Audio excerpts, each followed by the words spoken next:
Hi, it's Nikki here from Happy Hormones for Life, and today I am talking about thyroid testing. I'm on a bit of a soapbox again today because I've spoken to more women this week that are still haven't been properly tested and are struggling with symptoms like fatigue, brain fog, weight gain that just won't shift whatever you do. You literally have to starve to lose the pounds, right? Low mood, muscle aches, joint pain, hair loss. The list of symptoms of a struggling thyroid is pages long because your thyroid hormones affect every cell in the body. So anything can be going wrong if you haven't got enough thyroid. And what tends to happen after the age of 40 as we get older is that your thyroid can struggle. It sometimes doesn't work optimally. It's also affected by stress and nutrient levels and how your gut is working and toxins. So these things, we're more exposed to and we sort of get less better at dealing with as we get older. So your thyroid can often struggle. And what happens is when we go to the doctors to get tested, it's not the whole picture. So there is a lot wrong with standard testing, unfortunately. And so we either often get told that we're normal when we're not feeling normal, or we're just they're not testing the active hormone, which is the one that's actually doing the job.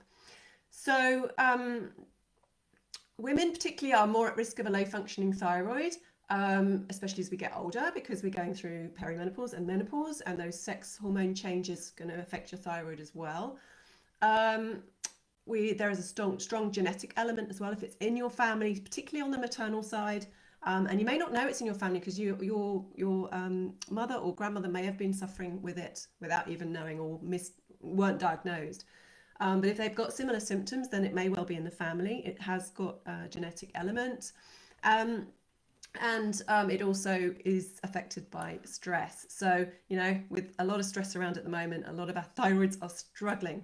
So what is it? What is the standard test for thyroid, right? Doctors are very happy to test your thyroid if you're tired, or you have the other symptoms. But often you will only get two test results: your TSH, which is your thyroid stimulating hormone, and your T4, which is your inactive precursor hormone. It's the one your thyroid produces, but it has to be converted to do the work that the thyroid does, right? The TSH and T4 are very important, obviously, and they can be indicators of a less functioning thyroid. But if you don't test the T3, you're not going to really know how much of an effect that's having. So you can be told that you're normal by your TSH, and your T4 can be perfectly normal. But if they're not converting into T3, you're going to have really bad symptoms, okay? The other problem is, so there's a very wide reference range. The reference ranges for thyroid hormones are enormous. So that means you could be sitting at the bottom of normal, lower end of the scale, and still be fine. Computer says fine, you're good to go. When actually you're feeling awful because you're sitting at the bottom of normal, and nobody wants to be at the bottom of normal. We need to be optimal, and that's the problem. And when you're sitting at the bottom of normal, or sometimes they call it borderline. Now, if you've been told you're borderline, there's definitely a problem, right? Because the bar is so low, right? We call this subclinical hypothyroidism, and there's a lot of debate about how or even whether it should be treated in the medical world. Similar to adrenal function, right? Thyroid disease is only recognized as overt hyperthyroidism or overt hypothyroidism. So you have to be at kind of the very extreme ends of the scale before you get kind of diagnosed or medicated, right? If you are producing too much TSH, if your TSH is high, it indicates that the body doesn't have enough thyroid hormones, and it's signaling the brain to produce more, right? So more TSH is released. This is hypothyroid. So this means that you're low in thyroid. So it's kind of counterintuitive that you've got a high TSH, it means your thyroid is struggling. Okay, so it's more likely to be low. There are lots of differing views about what the reference range should be for TSH. In the US, I think they're under 3. I've seen reference ranges in this country of up to 5, sometimes higher. So if you're at 4 or even 5, you could be diagnosed as normal. That does not mean your thyroid is optimal, and that's really not what we're aiming for. A lot of health practitioners like to see TSH levels below 2.5 for optimal health. Is actually what the guidelines are for pregnant women. So we should be aiming for that too.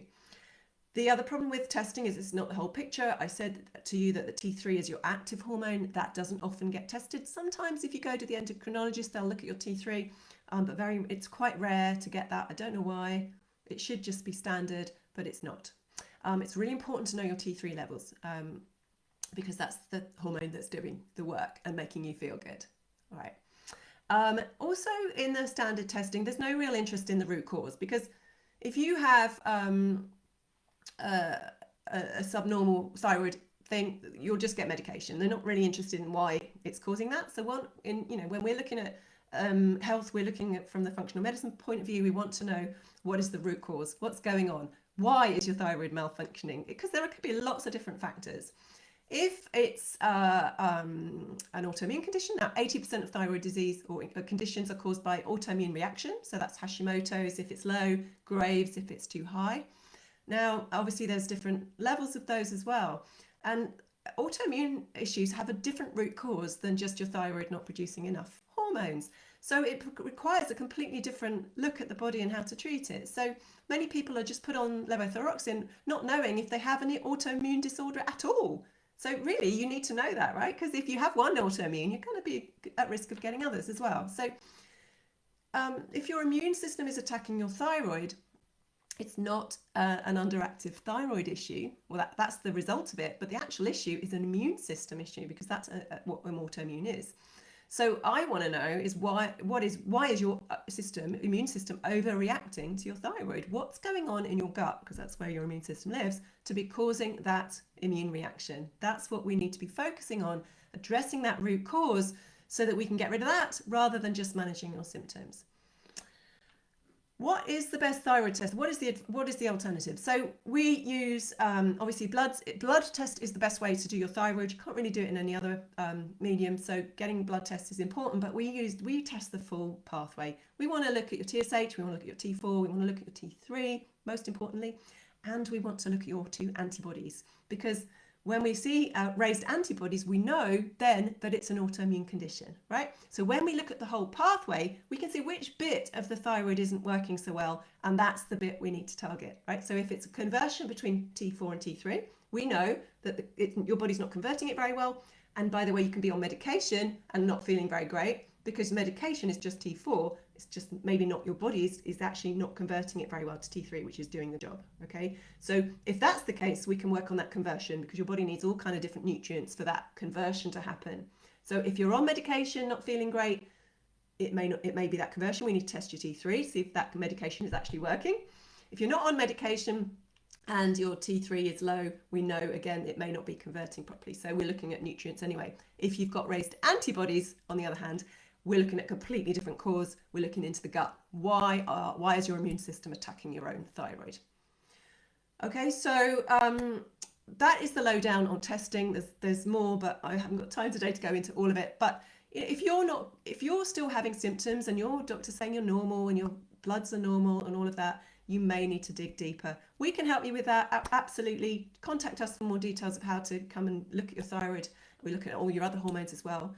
All of it matters. They all have an impact on each other. So do get in touch if you've got those thyroid symptoms, like it can be anything from head to toe, but you've got to be ruling out your thyroid, any thyroid issues if you're over 40. Absolutely, because if you've got a slightly less optimal than best thyroid function, you're going to feel crap. So yeah, absolutely look at it.